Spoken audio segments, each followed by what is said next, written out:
Olá, muito boa tarde. A justiça vítima de si mesma, um tema em debate generalizado na sociedade portuguesa após etapas processuais que marcaram os últimos dias e que daqui a pouco vão marcar também a análise de Eunice Lourenço, chefe de redação da Renascença. Primeiro, olhamos outros temas da atualidade, a começar pelos que ficam na história da semana do Papa Francisco. Cari fratelli e sorelle, buongiorno.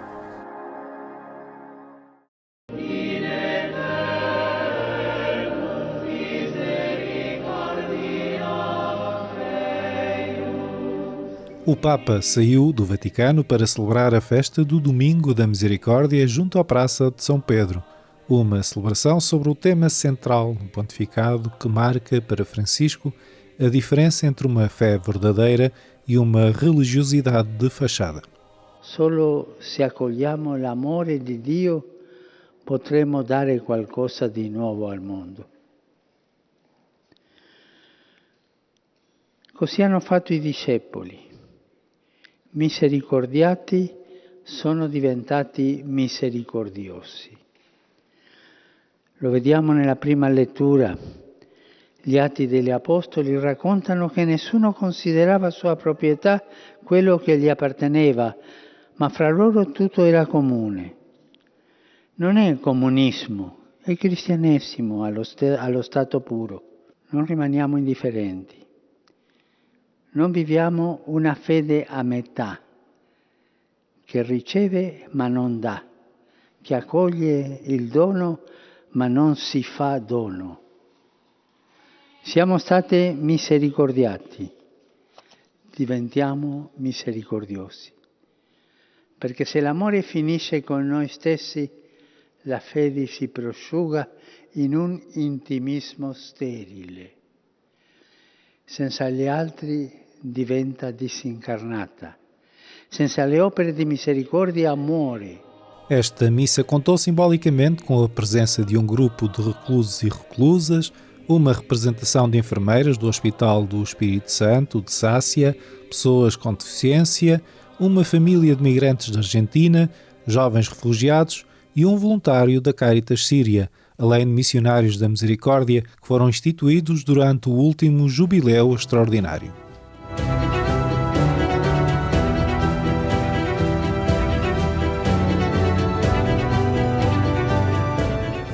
A Igreja como escola de oração.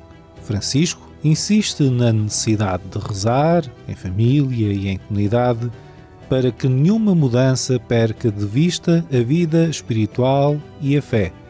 Só assim será verdadeiramente eclesial. Quando il nemico, il maligno, vuole combattere la Chiesa, lo fa prima di tutto cercando di prosciugare le sue fonti, impedendole di pregare. Per esempio, lo vediamo in certi gruppi che si mettono d'accordo per portare avanti riforme ecclesiali, cambiamenti nella vita della Chiesa, tutte organizzazioni, tutto sono i media che informano tutti, ma la preghiera non si vede, non si prega. Dobbiamo cambiare questo, dobbiamo prendere questa decisione che è un po' forte. Ma è interessante la proposta, è interessante. Solo con discussione? Solo con i media? Ma dove c'è la preghiera? E non dimenticatevi di pregare per me. Arrivederci. Pandemia, respostas pastorais e atenção a situações de fragilidade social, temas em destaque na abertura da Assembleia dos Bispos de Portugal. É a terceira Assembleia do Episcopado em tempo de pandemia, mas a primeira a decorrer após ter iniciado o processo de vacinação em Portugal. No discurso de abertura, o presidente da Conferência Episcopal alertou para o perigo das vacinas serem motivo de acentuação de diferenças entre ricos e pobres. Certamente que as vacinas, para além de todas as polémicas periféricas, representam um grande feito científico e uma esperança para a normalização da vida social e económica. Mas é necessário que sejam um fator de coesão e real progresso e não venham agravar a discrepância entre pessoas e países com maior ou menor poder económico. Uma Assembleia presencial e digital em sintonia com a atitude da Igreja em Portugal desde o início da pandemia. A pandemia expôs a vulnerabilidade dos que são económica e socialmente mais frágeis, entre os quais se encontram os sem-abrigo, os desempregados e os imigrantes, mas igualmente setores empresariais e culturais. Situações referenciadas na abertura dos trabalhos da Assembleia do Episcopado. Permanecer como espaço promotor de responsabilidade, solidariedade e esperança, próxima dos mais atingidos por esta crise que atinge o mundo inteiro, em diálogo com as autoridades competentes e fiéis ao Evangelho, que encontra sempre modos de estar presente e atento, particularmente nas situações de maior sofrimento e fragilidade. Dom José Ornelas lembrou também os que são resposta às consequências. Mas também mostrou o esforço das instituições públicas e privadas para atender a quem precisa.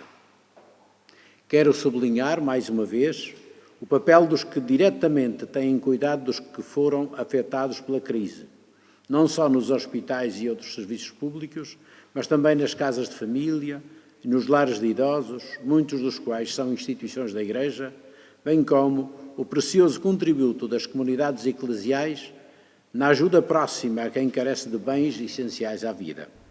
A experiência de uma crise pandémica deixa desafios a toda a sociedade, também à Igreja, que o Presidente da Conferência Episcopal quer mais humana.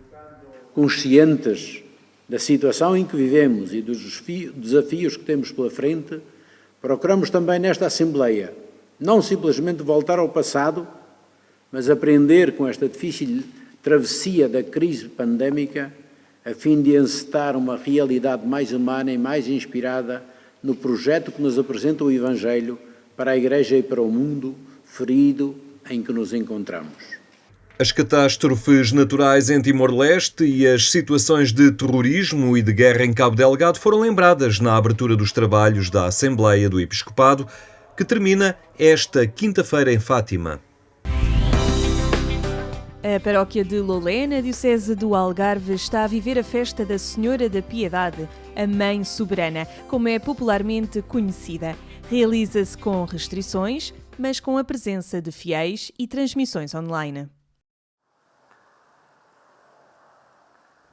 A paróquia de Lolé, na diocese do Algarve, está a preparar-se para a festa grande da Senhora da Piedade, a Mãe Soberana, como é popularmente conhecida, no terceiro domingo depois da Páscoa. Este ano, com as restrições próprias deste tempo de pandemia, que cuidam da saúde pública, os fiéis podem rezar no santuário desde o domingo de Páscoa, quando a imagem saiu da sua ermida. A sul de Portugal, a Mãe Soberana, é a festa com mais expressão religiosa e é identitária deste povo de Lolé. O ano passado foi muito crítico não ter havido a festa pública, embora tivéssemos privilegiado celebrações internas, e o Bispo diocesano fez questão de estar a presidir no dia chamado da Festa Grande. A Mãe Soberana é a mãe que dá Deus, mesmo muitas delas não acreditando em Deus. É curioso que algumas fazem essa afirmação, ainda que Deus não exista, nós acreditamos muito na Mãe Soberana. Mas quem é a Mãe Soberana para um loletano? A grande maioria das vezes é um pilar de suporte, é um pilar que nós, ou que eu me apoio bastante, para todas as adversidades da vida, as boas e as más, ou seja, para todos os momentos da vida, os bons e os maus momentos. Basicamente, portanto, isso é intervir um pouco no nosso dia-a-dia, ou no meu dia-a-dia. Bem, é um conforto, é um apoio, é um ombro em que está sempre ao nosso lado, portanto, e nós, ou eu, sei sempre que aquele apoio não vai falhar. Este ano, os fiéis e peregrinos podem cumprir as suas promessas e rezar no Santuário da Mãe Soberana. Todos os dias há um autocarro na Igreja de São Francisco, um vai-e-vem especial para um santuário que nos 2 confinamentos nunca fechou e esteve sempre de portas abertas. E muita gente vinha aqui fazer a sua promessa e rezar. E, portanto, isso denota também a grande importância que Nossa Senhora da Piedade, Mãe Soberana, e a fé transmite à vida das pessoas, mesmo em tempos de profunda crise. Claro que desejamos muito e esperamos que assim aconteça, para o ano se celebrar com um grande júbilo e grande alegria a festa em honra de Nossa Senhora da Piedade, com as características que lhe são próprias. Uma festa mais simples e com menos pessoas, mas há quem não falte e tenha um lugar de destaque. Antes de ser homem do Andor, já era acompanhante dos homens do Andor. Portanto, desde miúdo, isto basicamente foi desde que nasci ou desde que tive capacidade de andar, se calhar, ao lado do meu pai para os acompanhar. Aprendi muito e o facto de ser homem do Andor ajudou-me, se calhar, em algumas fases, foi decisiva para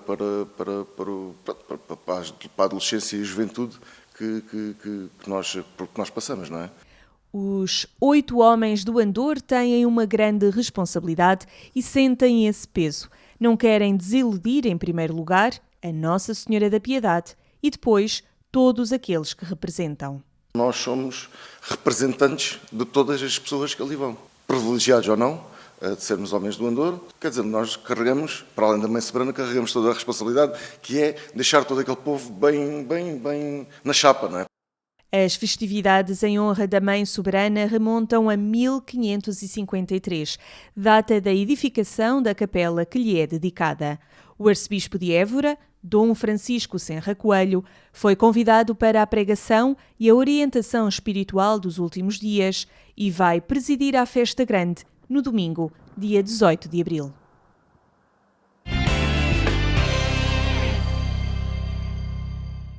Acompanhe estes e outros temas em agência.eclésia.pt. Falamos agora sobre a justiça com Eunice Lourenço, chefe de redação da Renascença. Cumprimento. Boa tarde, Eunice. Olá, boa tarde. Obrigado por estares connosco. Os temas, os julgamentos e as notícias sobre os julgamentos estão de facto na ordem do dia a provocar muitos debates, manifestações, baixos assinados. Enfim, que envolvimento está a ter a justiça em casos processuais que a definem, que a põem em causa também? Sim, põe em causa o seu funcionamento, sobretudo, e o seu tempo. Nesta semana temos 2 casos, por um lado o processo Marquês, mas por outro, um outro caso em que a questão não é tanto a rapidez, mas o funcionamento da justiça, que é o caso do cidadão ucraniano que foi morto nas instalações do CEF do aeroporto de Lisboa e, embora sejam casos muito diferentes, são ambos casos em que, ao que parece, há falhas do Ministério Público na acusação formulada e na necessidade de preparar melhor essa acusação e sustentá-la melhor. E em ambos os casos o que se passa é, no processo Marquês, por uma decisão instrutória, no caso do cidadão ucraniano já em fase de julgamento, o Ministério Público ter de reformular a acusação porque, por aquelas acusações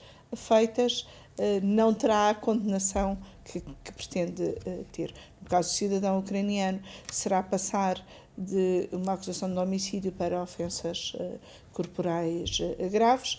No caso do processo Marquês é muito mais complexo que isso, porque também é um processo muitíssimo mais complexo e é um processo mas que se foi deixando de complicar assim mesmo. Tem muito mais implicações na vida política e no próprio funcionamento da justiça. Foi-se deixando de complicar assim mesmo precisamente por essa a grande discussão que também existe à volta da justiça, que é a existência dos megaprocessos. E neste momento é mais ou menos consensual que os megaprocessos acabam por não levar muito longe. Aqueles processos que parecem ser quase que julgamentos do próprio regime acabam por deixar cair acusações ou por prescrição, ou por falta de provas, ou por demora. E No caso do processo Marquês, ainda há aqui todo este lado da fase de instrução do processo que provoca ainda mais demora e que a existência desta fase de instrução é, aliás, um assunto que vamos debater na Renascença no programa Em Nome da Lei neste sábado. E também é muito importante percebermos que não estamos aqui frente a uma sentença, estamos num dos passos do processo. Ora, tudo isto também tem a ver com tempos diferentes que todos nós vivemos. No caso dos grandes processos judiciais, é preciso termos em conta que há o tempo da comunicação social, o tempo da política e o tempo da justiça, e que não são coincidentes uns com os outros. Mas estão muito cruzados, não é? Cruzam-se. O problema com o tempo da justiça é que não pode ser tão longo que cria a ideia de que não se faz justiça. E o Presidente da República já falou sobre isto várias vezes. Ele é claramente contra os megaprocessos, precisamente por tornarem a justiça muito mais demorada e por se arriscar muito mais em termos de prazos de prescrição. E é preciso ter esta consciência de que se a justiça perde o tempo do cidadão comum, vai criando no cidadão comum cada vez mais a ideia de que não se faz justiça. E no caso aqui do processo Marquês, tenho ouvido muitas pessoas dizerem que cumpriu-se direito, mas não se fez justiça. Claro que ainda é preciso esperar pelo fim de todo este processo. Claro que começam logo várias vozes a exigir mudanças no funcionamento da justiça. Eu acho que, claro que cada caso, tal como noutras situações da vida, a experiência vai-nos mostrando o que é preciso mudar, mas muitas vezes mudar em cima do acontecimento também não é o melhor. Não é a melhor estratégia. Agora, o que é facto é que há de facto mudanças que é preciso fazer. E também é preciso, se calhar, desfazer um bocadinho aquela máxima, muitas vezes repetida pelo atual Primeiro-Ministro, de à justiça o que é da justiça, à política o que é da política, porque o que é facto é que os políticos legislam sobre o sistema de justiça. São os políticos que criam o quadro legislativo, são os políticos que também dão mais ou menos meios ao funcionamento da justiça e é preciso assumir isso. Nós vemos que, sobretudo em casos internacionais, em tribunais internacionais, há casos também que se arrastam muito no tempo. Vemos vozes, lideranças mundiais como o Papa Francisco muitas vezes a reclamar de facto que a justiça se faça e aconteça. Estamos a ver que aquilo que parecia uma ameaça distante está a chegar cada vez mais perto de nós, com casos que depois ficam embrulhados em fases processuais que impedem que a justiça de facto aconteça. Estamos um bocadinho, sendo que nós ali em 2014, 2016, estávamos a ver a justiça a andar no sentido que foi uma altura em que, seja pelo processo Marquês, pelos casos relativos ao Grupo BES, pelo processo Monte Branco, pelos vistos dourados, de repente tivemos vários processos que pareciam mexer com aquilo que no senso comum se chama os poderosos e parecia que estávamos num caminho de finalmente vamos ter justiça para com os fortes. O problema é que todos esses processos se têm vindo a arrastar e voltamos a criar a ideia de que não há justiça para com os poderosos, para com os fortes. É preciso também compreendermos que a justiça precisa de tempo para se fazer. Não pode demorar tanto tempo que aumente esta sensação. E lembrava uma frase do Papa Francisco que disse num encontro com os juízes que uma sentença justa é como que uma poesia que redime. Aqui, na atual situação que vivemos, precisamos que seja redimido não tanto os alegados ou supostos criminosos, mas sim que seja redimida esta relação dos cidadãos com a justiça. E também precisamos de uma justiça que perceba que não pode funcionar em circuito fechado, que perceba que os cidadãos têm de a compreender e, portanto, que também fale para os cidadãos. Isso não é fazer julgamentos populares ou ir ao encontro do que é um julgamento popular. Pelo contrário, é ser pedagógica de maneira a contrariar as ideias feitas sobre a justiça e sobre a sua capacidade ou não de fazer verdadeira justiça ou se limitar a cumprir o direito. Ao cidadão é pedido que um bocadinho mais de paciência?